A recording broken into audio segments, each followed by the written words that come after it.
Channel Islands, beautiful, peaceful, and oh so British.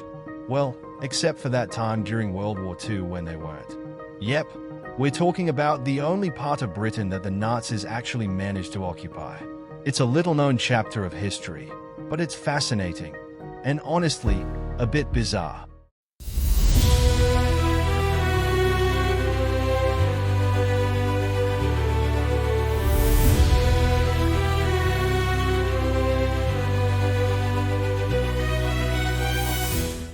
This morning, the British ambassador in Berlin handed the German government a final note stating that unless we heard from them by 11 o'clock, that they were prepared at once to withdraw their troops from Poland, a state of war would exist between us.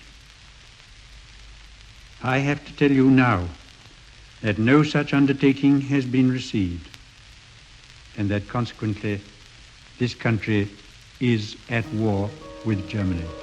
So, let's set the stage. World War II kicks off on September 1st, 1939, when Nazi Germany invades Poland. Britain and France, sticking to their promises, declare war on Germany 2 days later. Boom, the war is on. Except, for a while, not much actually happens. This stretch of time is called the Phony War, which is a fancy way of saying everyone was waiting around, trying to figure out what the Nazis were going to do next. Then, in May 1940, the waiting game is over. The Nazis unleash their blitzkrieg, literally lightning war, on the Low Countries in France. It's fast, it's brutal, and it works. By June, they've steamrolled through France, and the French government surrenders on June 22nd. Just like that, Germany controls almost all of Western Europe. Now, here's where the Channel Islands come in. These tiny islands are just off the coast of France, technically British, but much closer to mainland Europe. With France out of the picture, the islands are suddenly right in the Nazis' backyard. They're an obvious target. And what does Britain do? Well, they take a hard look at their situation and decide the islands aren't worth defending. Harsh, I know, but they were stretched thin trying to defend the mainland. So, they evacuate thousands of residents, pull out the military, and basically leave a do not disturb sign for the Germans.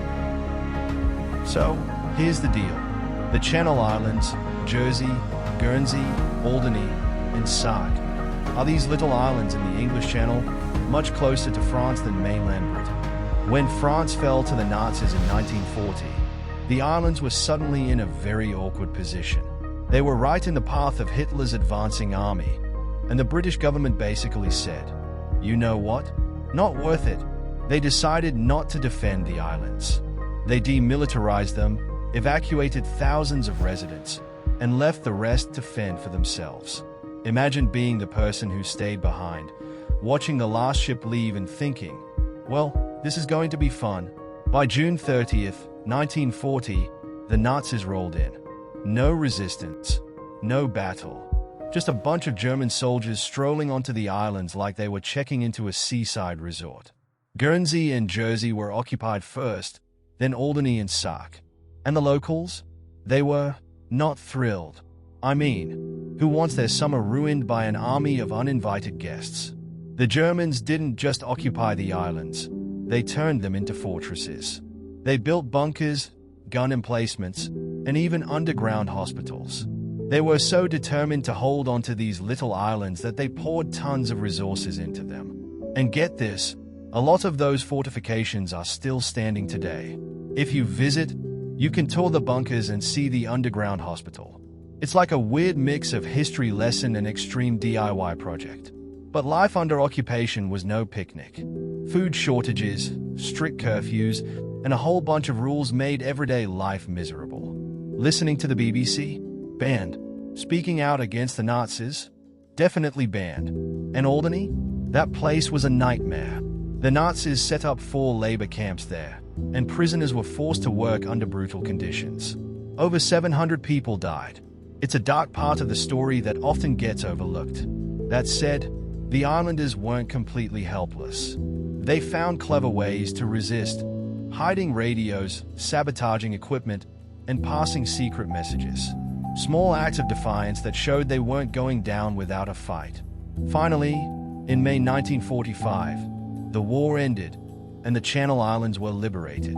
May 9, 1945, to be exact, just one day after Victory in Europe Day.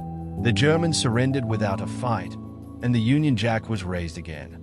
The islands were free. Today, the occupation of the Channel Islands is remembered as a unique chapter in British history. It's a reminder that even the smallest, most peaceful places can get caught up in the chaos of war. But it's also a story of resilience and quiet defiance, which is something we can all admire. So, there you have it, the time the Nazis got a foothold on British soil. It's not a tale of epic battles or grand speeches, but it's important all the same. Thanks for sticking around for this